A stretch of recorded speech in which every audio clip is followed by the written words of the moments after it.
October 10th, 2025. Disney bets everything on neon lights and nostalgia. A franchise dormant for 15 years. A polarizing star. A script nobody believed in. The lights flicker, then die. Within weeks, the autopsy begins. One of Disney's most expensive failures of the year. But the box office collapse is just the beginning. This is the story of how a cult classic became a corporate catastrophe.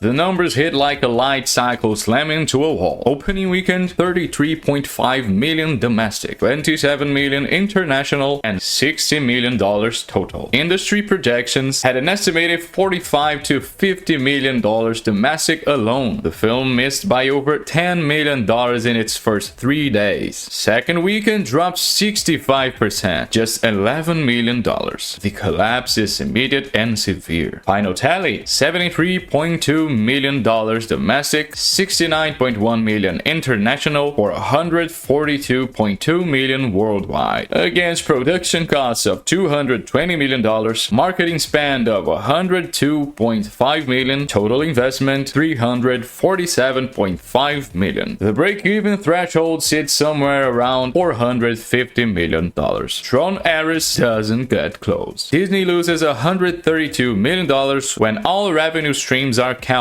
Theatrical rentals, home entertainment, streaming, airlines, none of it saves the film from catastrophic failure. But here's what makes this disaster particularly fascinating. Every warning sign was ignored. Rotten Tomatoes lands at 53%, critics praise visuals and soundtrack, but story, performances, empty. A sensory feast that's too narratively programmatic to achieve an authentically human dimension. Tron Ares is what happens when aesthetic replaces authorship. CinemaScore surveys give it a B+, the same grade Tron Legacy received 15 years earlier. Audiences aren't enthusiastic, they're lukewarm. According to audience tracking data, the demographics tell a darker story. 70% of opening weekend crowds are over 25, Gen X and millennial fans who remember the originals. The film captures only 6% of the 13 to 17 demographic. Young audiences stay away. Among 18 to 24-year-olds, only 44% give it a definite recommend rating, the lowest of any age group. Disney needed new fans. They got nostalgia tourists who didn't return. Industry tracking reports October 2025 as the weakest October since 1997, just $425 million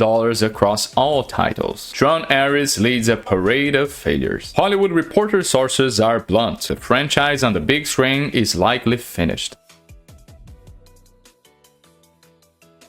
Jared Leto climbs 30 feet above Piccadilly Circus. October 1st, 2025, the London premiere of Tron Ares. He's wearing a red raincoat over a white suit, hair flowing, greeting crowds like an interstellar overlord. It's pure Leto, bombastic, theatrical, designed for headlines. But it doesn't work. The stunt doesn't translate to ticket sales. Because by October 2025, Jared Leto isn't a box office draw. He's a warning sign. Look at the numbers. His only film to gross over $100 million domestically, Suicide Squad in 2016, an ensemble piece with Will Smith and Margot Robbie, not a Leto vehicle. Morbius, 39 million opening, 163 million worldwide against a 75 million budget, a punchline. House of Gucci, 53 million domestic. Lady Gaga carries the promotional weight. Leto has never opened a major blockbuster on his own, never proven he can put butts in seats. One Hollywood talent rap puts it simply: the idea that Disney would spend $250 million on a Jared Leto film that is a franchise that hasn't worked in 4 decades is insane. But the Leto problem runs deeper than box office receipts. Summer 2025, media outlets publish allegations about past behavior. 9 different accounts. The details are serious enough that Disney executives worry. Will more stories surface during the promotional tour? tour? Will the film become a controversy magnet? Leto's team denies everything. The press tour proceeds without major incident. But polarization is poison for a $220 million movie. You need universal appeal, broad demographics, families, young audiences, international markets. A controversial lead actor creates friction. Some audiences boycott on principle. Others defend. The film becomes about the star instead of the story. Disney watches nervously. The promotional tour completes, but the damage to the film potential is already done. Meanwhile, the supporting cast can't compensate. Greta Lee, Evan Peters, Jodie Turner-Smith, Gillian Anderson, Jeff Bridges in a glorified cameo, talented performances, but none are box office draws in their own right. Compare this to Tron Legacy. Jeff Bridges was the name, but the film sold itself on visual spectacle and Daft Punk iconic soundtrack. It didn't need a superstar, just a compelling package. Tron Ares needed the same approach. Instead, Disney made it a Jared Leto star vehicle. In an era where IP matters more than actors, where directors sometimes carry more weight than leads, they picked the wrong person to build around.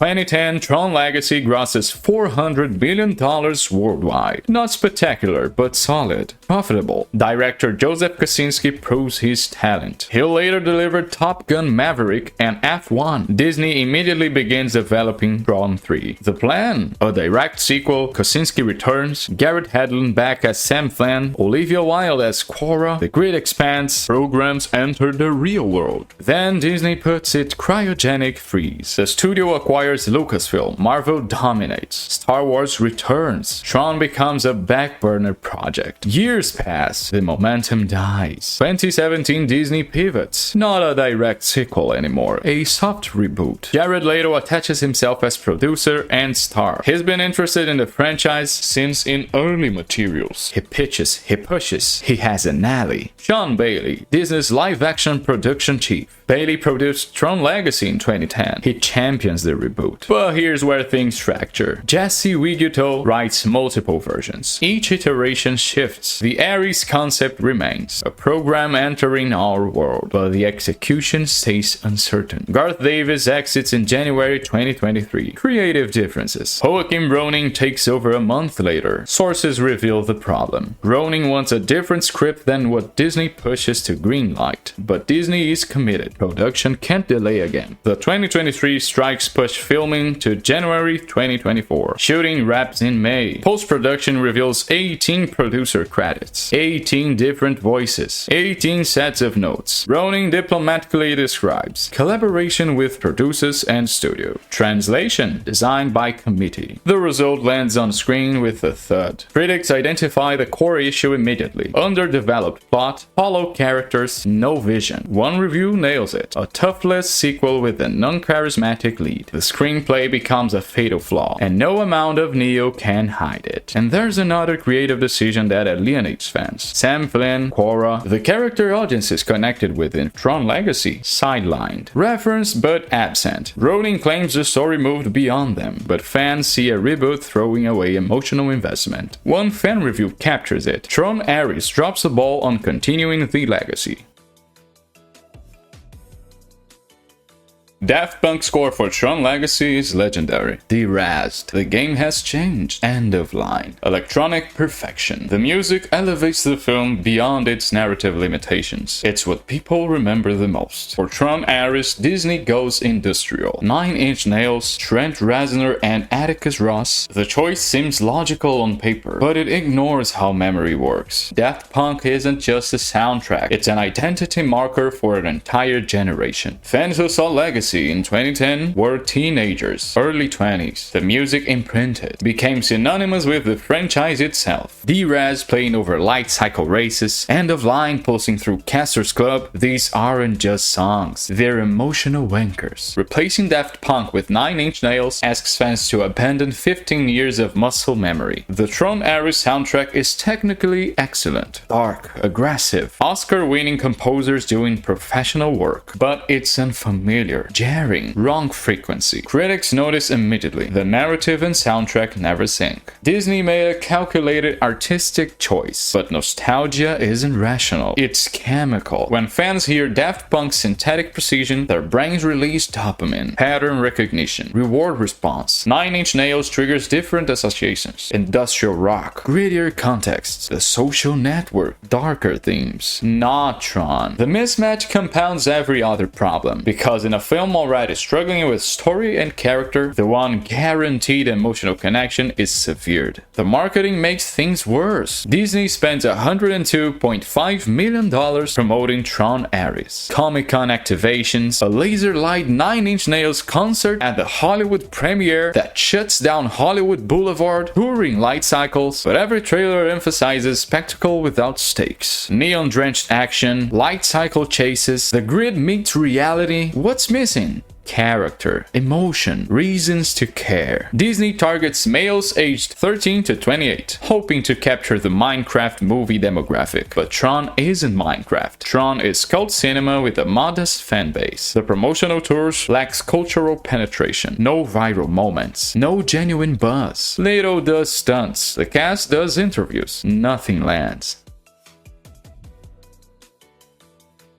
Here's what few people discuss publicly. Tron Ares might have been greenlit partially to support Disney's theme parks. Shanghai Disneyland opened Tron Light Cycle Power Run in 2016. Magic Kingdom added Tron Light Cycle Run in April 2023. 7 years of construction, massive investment. Both attractions need cultural relevance to justify their footprint. September 2025, Disney announces a Tron Ares overlay for both rides. Red and orange lighting replaces the classic blue. Nine Inch Nails music pulses through the queue. One industry observer asks, was Tron Ares just an advertisement for Disney rides? It's cynical, but not unfounded. The franchise has never been a commercial juggernaut, just a visual experience, an aesthetic. The original Tron in 1982 grossed barely $50 million worldwide, a bomb that became cult classic through VHS. Tron Legacy in 2010, $14 million worldwide. Respectable, but not explosive. Disney betting $347.5 million on Tron Ares ignores 40 years of modest returns. The streaming redemption arrives too late. January 7th, 2026. Disney Plus debut. Within days, #1 on the platform, beating Avatar: The Way of Water. Audiences who skip theaters watch at home. Some critics reassess, but streaming success can't erase theatrical losses. Disney stays silent on Tron's future. No announcements, no acknowledgement. The irony cuts deep. Tron pioneers digital effects in 1982, pushed 3D and IMAX in 2010. Tron Ares arrives with nothing revolutionary, just expensive competence. The lessons are clear, but painful. 15-year gaps kill franchises. Committee design scripts satisfies no one. Polarizing actors can't carry tentpoles in the IP era. And perhaps most importantly, niche properties require niche budgets. Tron Ares at $80 million